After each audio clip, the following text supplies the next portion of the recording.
I know you've been seeing what's happening in our society right now, and that's why in this video, I'm about to blow your mind. I'm about to show you exactly why the world no longer needs athletes.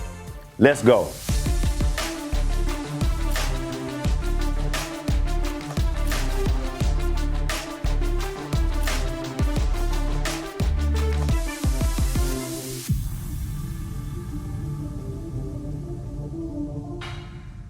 What's up, guys? It's your boy Taurus, and I want to welcome you back to another episode of Stay Focused Friday, where we teach you how to stay locked in through the weekend and for the rest of your life.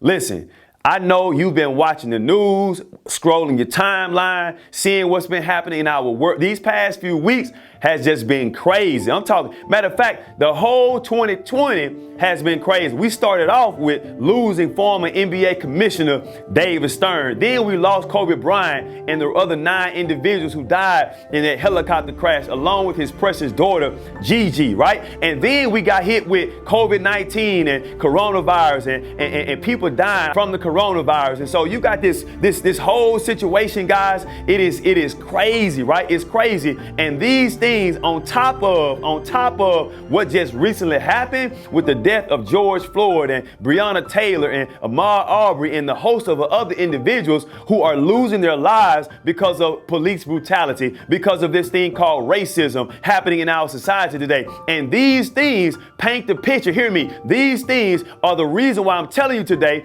that the world no longer needs athletes. Nope. The world no longer needs people who only see themselves as football players or baseball players or basketball players or soccer players. The world no longer needs people who sees themselves as a hooper or as a point guard or a running back or a quarterback. No, the world is in need of leaders. That's right. An leader is somebody who sees beyond the game. Is somebody who says, I'm going to use my platform and I'm going to make a difference with my platform. An leader is an athlete who sees himself as a leader. It's just that simple. They see themselves as a leader. I am a role model. I am a difference maker. That's an leader. And what I'm telling you right now is that our society is in need of people like yourself who not only can hoop, but you can speak out. Not only can you ball, but you can use your voice and you can raise your voice and you can make a difference. Let me tell you something. The moment that I began to see beyond the game, that's key right there, guys. You got to see beyond the game, because guess what? Just like the NBA stopped, like the NBA just shut down and stopped. Sports shut down and stopped. What does that say? That tells us that at the end of the day,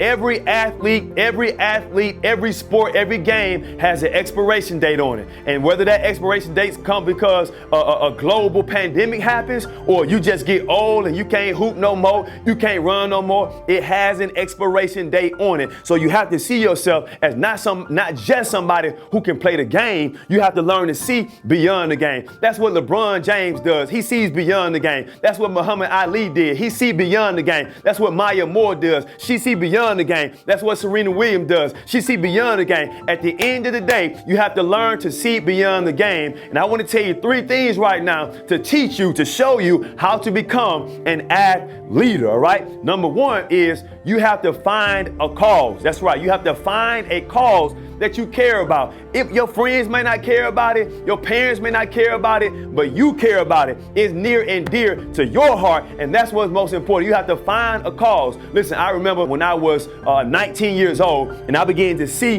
beyond the game. I began to see that, listen, I might not make it to the league, but I can make it to a league, or the league rather, where I am among those people who are making a difference in the world. My freshman year in college at Oakwood University, I saw a video with an organization called the National Association for the Prevention of Starvation. I saw this video, and in the video, you had young people who, like myself, they were using their time, their talents, their resources to go and make a difference in the community as well as beyond. And I got the chance, hear me guys, I got the chance, young dude from Mobile, Alabama, from the hood, I got the chance to travel all around the world. By the time I graduated, I had traveled over 90,000 miles, volunteered over 26,000 hours. Why? I was going out, we were building schools and building clinics and building churches. We were helping people with HIV/AIDS prevention. We were giving education, and I was going to the hood, pouring back into the hood, having feeding programs in the hood, having basketball tournaments in the hood, and using my influence and using my platform to pour back into the community to help young brothers know, listen, put the gun down, bro. Put the drugs down, bro. At the end of the day, you more than what you see going on around you. There's greatness inside of you. What I'm telling you right now is I found a cause.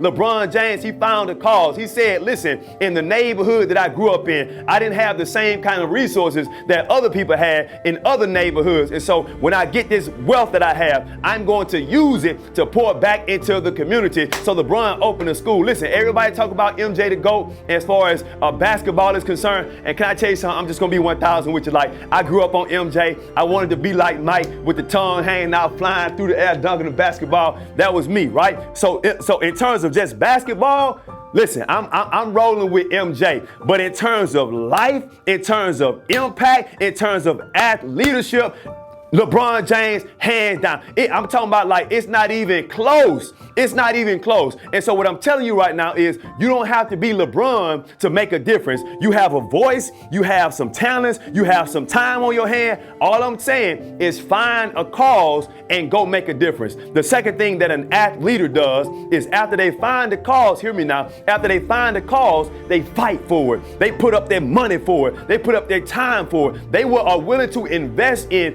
and even lose something, hear me now, and even lose something, lose some popularity, lose some endorsement deals, lose some opportunities, lose their own career because they have found something that is worth fighting for. And if you can't find nothing to fight for, if you can't find nothing to invest your energy in, that you're willing to make sacrifices in, you're not an athlete, you're just an athlete.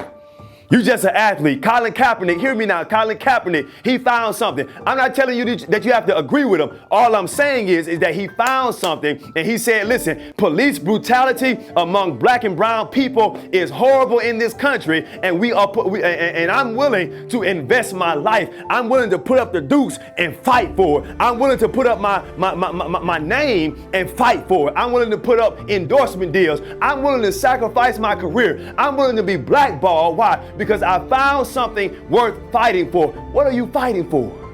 What cause are you fighting for?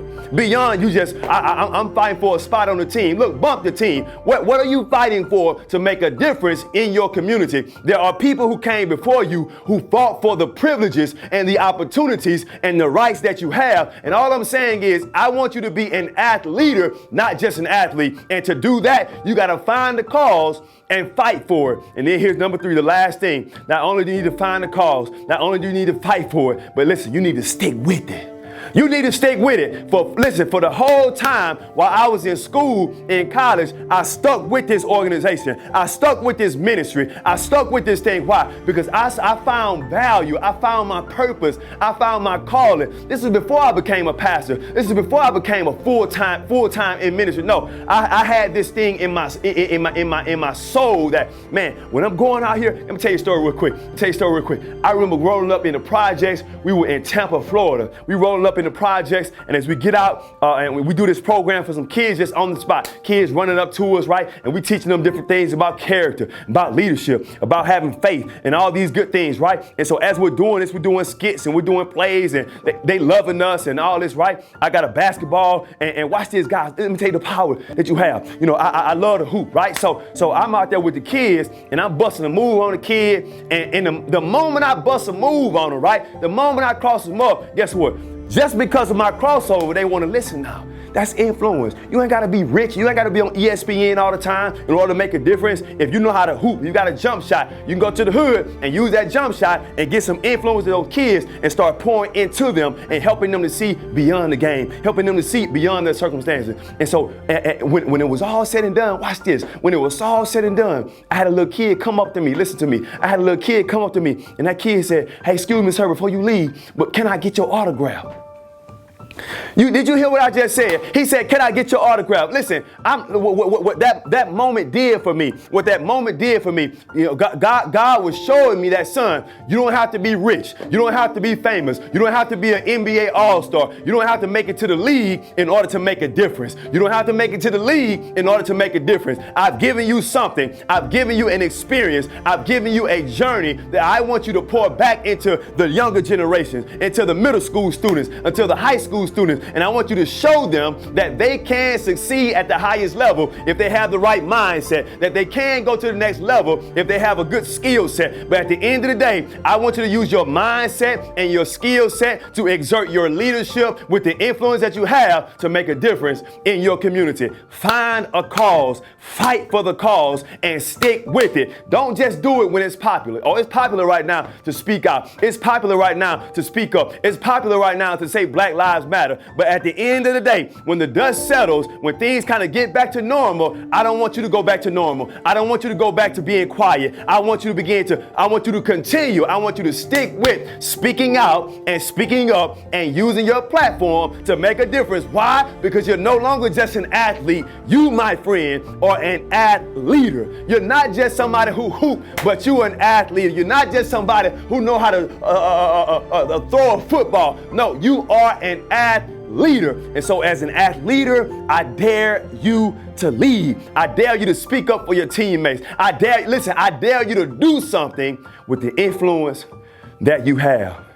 And as you're doing that, we're going to see a change being made in our society. Why? Because as leaders are speaking up. You keep on speaking up, and you keep on speaking out, and you stay focused and locked in through the weekend, and I'll see you in the next video. Peace. For more videos, make sure you like and subscribe to the channel. Hit the notification button so you can be the first one to know and get notified whenever a new video drops. And make sure you share this with your coaches, or if you're a coach, share with your players so we can spread the word and get more athletes focused and locked in through the weekend.